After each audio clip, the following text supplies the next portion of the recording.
Hello, welcome back to the next instalment of our Transit Connect build. A bit of a different backdrop today as the van is away having its MOT. But in this upload today we are going to be finishing off all our cabinetry and joinery work and getting it ready for its final electrics fit, which will be coming up in another video. So as always, grab yourself a brew, let's get into it. So as before, in the last couple of comments of videos, I was going to build this unit and then I changed my mind and went for the cab shelf. So I have the first panel here that's built. I need to build a facing wall and I need to build a back wall, and we can also then get our ducting through for our heating, etc. So that's going to live something like so. That's going to give us again more storage and be a bit more versatile with the van for seating and bits and pieces. So let's get the back wall built, let's get the side built. We can work out the lid, which of course will hopefully be 12mm ply, and continue. Okay, so I've cut the second board, and what the gap is 21 centimeters. Gives us lots of room for storage and it keeps us far enough away from the back seat here. It also gives me the opportunity to bring up the ducting through the bottom of the floor here for our heater. The gap here is big enough to be able to sit in, so you can have a cup on there, rest your arm on there, and also the gap is big enough that you can use either side to be able to clamber yourself up into the van if you struggle with the height of the floor. So this is where we are. Now I'm going to cut some battens at 21 centimeters long so they can live in these gaps and make a frame to suit. This will be super strong, super sturdy, and plentiful for what's needed to camp.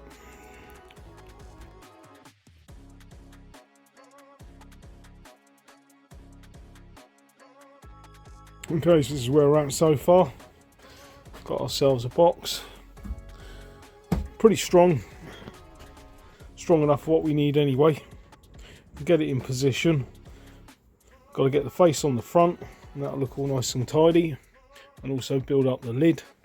But again, there's another area for storing bits and pieces in your camper, which of course is very much needed. So that's the unit finished up in the sort of standard colouring we got going on, with some light timber and your dark. Now inside, what I need to work out is pulling in our diesel heater pipe. So this is where our diesel heater is, under our seat, and I should be able to feed it through this hole. And then the ducting should come up inside our seat base in the back. So the hole in the back, this hole would be well, kind of where your rear seat footwells would be, but that depth is somewhere around 23 to 24 centimeters. If we transfer that to out the top here, as a rough estimate, we've got quite a lot to play with. So I should be able to quite nicely pilot a hole down here in the centre and have enough space for our ducting.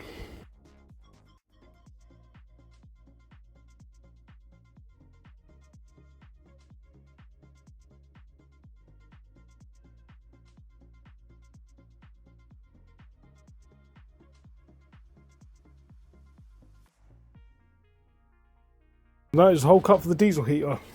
What I've done is I've got a bit of yellow tape and I marked that to where the hole is going through to this part, and I've then set the hole a bit further this way so we get a bit more of a natural flow out to the front wall for our heater ducting.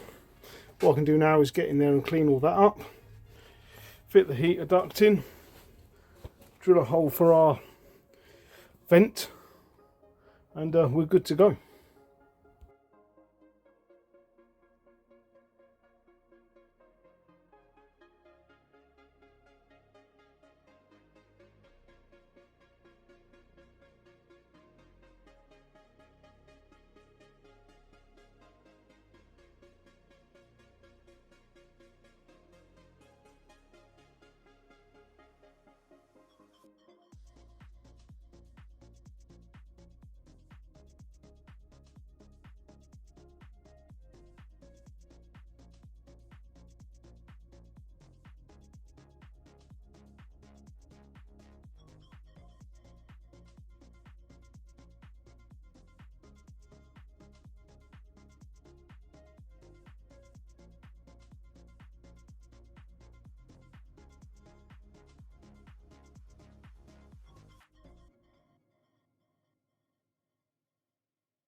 So that's our three components. We've got USB-Cs and a USB with an on-off switch. We've got the placement for our 240 volt plug socket, and we've also got a switch for our lights. So that will make up this board here. The controller for the diesel heater will be somewhere near the heater. I haven't quite decided yet, but yeah. So this board that's going to live on the worktop there on the wall, this can all be cleaned up now and get put into place.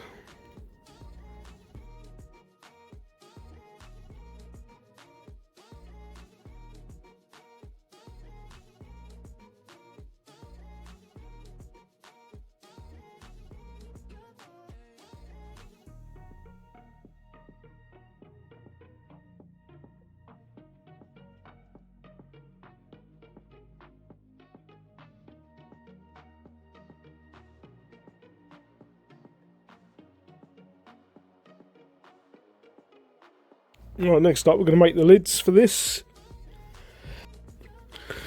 From the end point there to halfway across this board is 116 centimeters or 1160 millimeters. The width from here to here is going to be 55 or 555 or 550 mil. So we'll get these cut out, get them in place, then we can work on what we're going to do for a lid, shaping that and shaping our worktop, and then that is pretty much almost all our timber work done.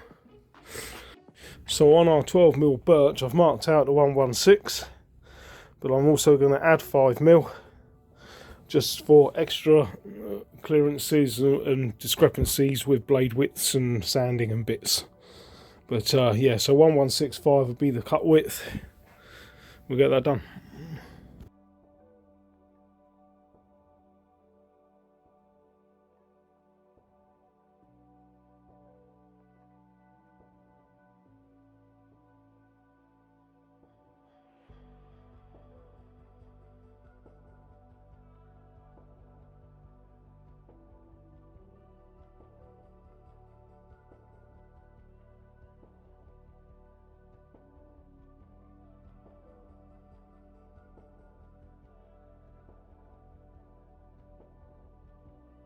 Cool, lids are done.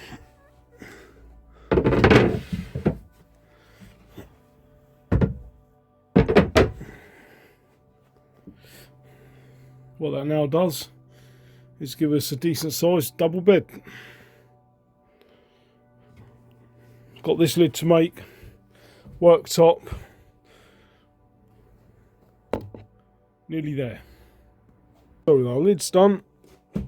Let's get this made up.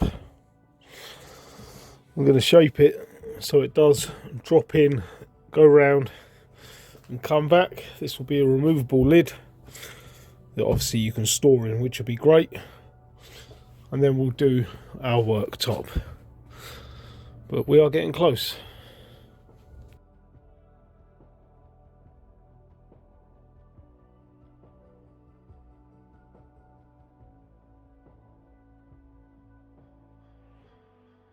So I've offered in the board, and I know where I need to cut this way to go around the seat.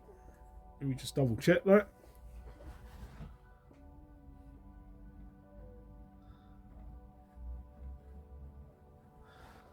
So I want to be coming around like this.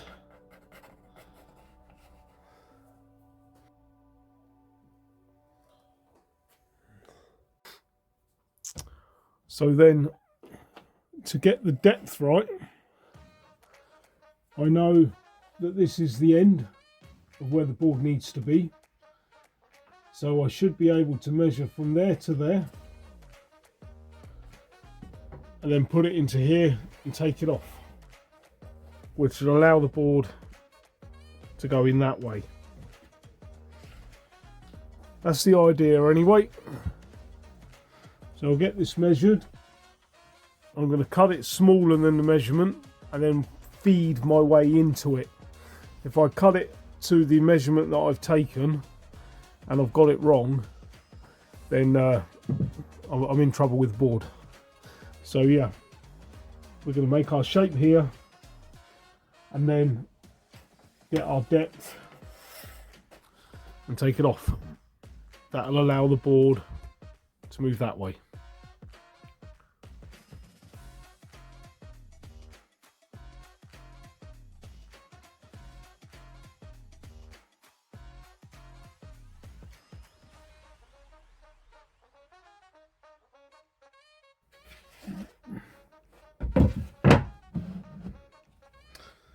So I'm hitting the back of the seat here, and we're still probably 10mm short. So I think I'll take another 10mm out of this. And if you might not be able to see, but I've also drawn a couple of lines, which is where our bedboard ends, so that I don't need to have the bedboard in place. I know I need to finish this back edge of this board somewhere near that line.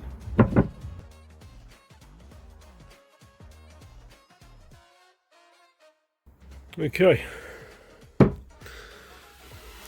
it's in. I do think I am going to take another 5mm out of this. I've got lots of overhang on the back here, and I'm just a bit too close to the seat for my liking, so I'm going to whip out another 5mm, take that out, and then that'll be fine. The bedboard's in place, that works, it's not going anywhere. So let's knock out another 5mm. I've probably got over 10mm on the back of this from the inside, from the outside of here to the outside of there. There's quite an overhang, so I can get away with another 5mm, and that'll give me a bit more clearance against this seat. And that's it in place. Now we can router all the edges, polish her up, make her nice. We've got a nice little overhang on here. Then we can work out putting in a couple of battens underneath, keep it in place, and of course add a hole perhaps. Okay, another tip. So unlike the boards that we could put our hand through, this one we can't. So to work out where our inside battens are, for this side I shall be marking where our lid lives, and when I remove this I'll be able to measure. Oh, let's get out of the way. I'll be able to measure this distance from here to the inside of here and copy that across. Now of course on this one we've got an overhang, so I can't get a measurement, but what I can do is take the measurement from here to here, and when I've transferred that measurement that I do on the first one, I can add the measurement the other side and put the other batten in, and then that will just keep this in place and get it usable. So I don't think I'm going to put a hole in this one. You will be able to just lift it up from the edge or from the back, so I don't think it's needed. But yeah, top tip for you: if you're blind for where you want to add your timbers, put a mark where your lids end, measure the inside and copy it across, and then that will be the start of your batten. And then once again, another measurement. You can even do it from this line out to here, and then transfer from here to wherever the batten's going to be for this end. I hope that makes sense.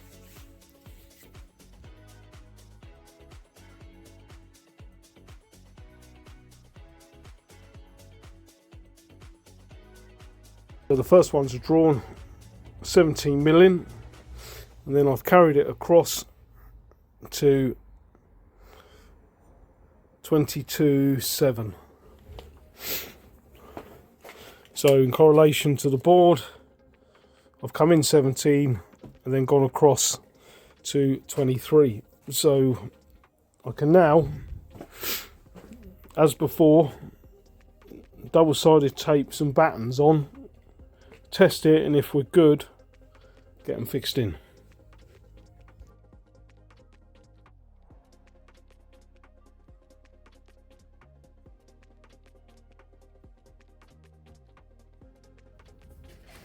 Right, let's test this lid.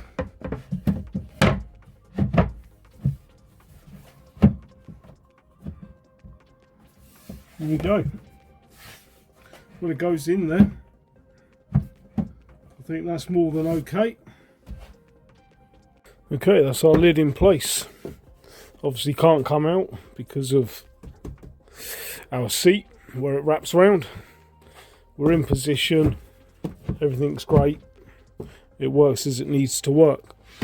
Obviously you want to make sure that our bed base still fits, which it does, so that's perfect too. So the good thing about this van obviously is versatility. You know, we now have a big space. If you ever need to do tip runs or carry stuff or collect stuff or what have you, it's all there, you know. We want to try and make this as versatile as possible rather than just being a one-dimensional thing. So this certainly helps bring the van into more than just a camper. Yeah, looking good. On to the next step, worktop.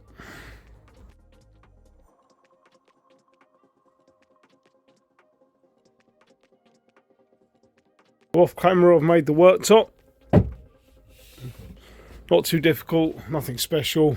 I've done lots and lots of hints and tips and bits and pieces. I just need to get this done. So the worktop is in, as is the lid for our unit, as is our bench seat lids, as is our extra bed units. Now I am going to try and find a way to get these spare bed bases mounted onto this back door.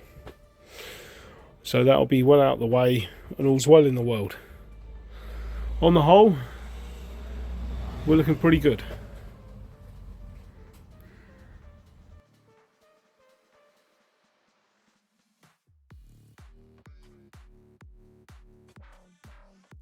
So, spare bed bases. I've come up with a solution. So, we have a bit of finishing timber along the bottom with a block to prevent it sliding to the right. They then drop in place.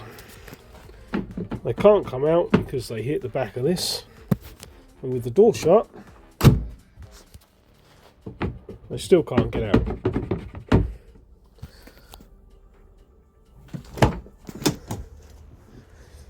That'll do a job. Also fitted the catch for our door, So we are looking really good now.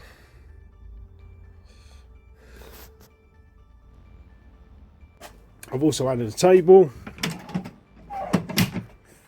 so that can be used for putting your cups of tea on, your beers, your stove or what have you, while you're sitting out enjoying the sunshine.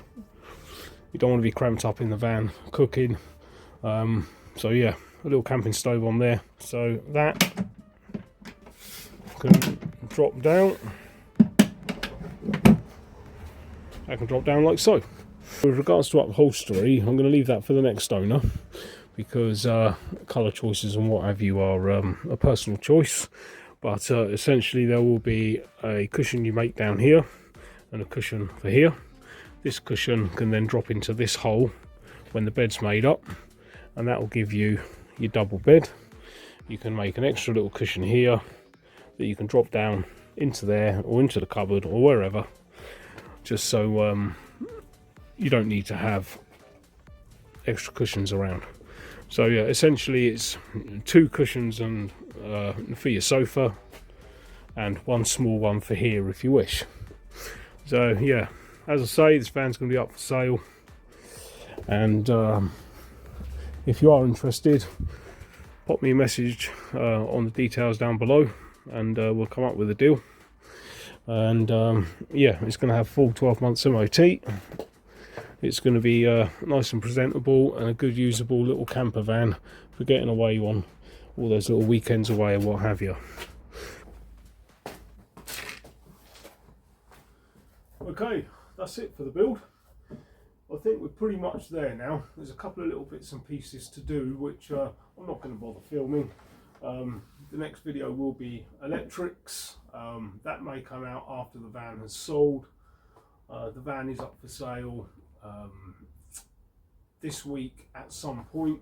I've just got the electrics to finish, and it will have 12 months MOT. Yeah, it's going to be a lovely little camper for somebody. If you are interested, you can contact me on the details in the description. But yeah, I'm super pleased with this, and I look forward to seeing what the new owner does with it and where they go. So I hope you've enjoyed this series. Do hit the thumbs up, do subscribe down below, and hit the bell notification. That way you know when I next upload a video. And leave a comment as well, let us know what you think of this build I've done. As always, I'll catch you on the next one, no doubt.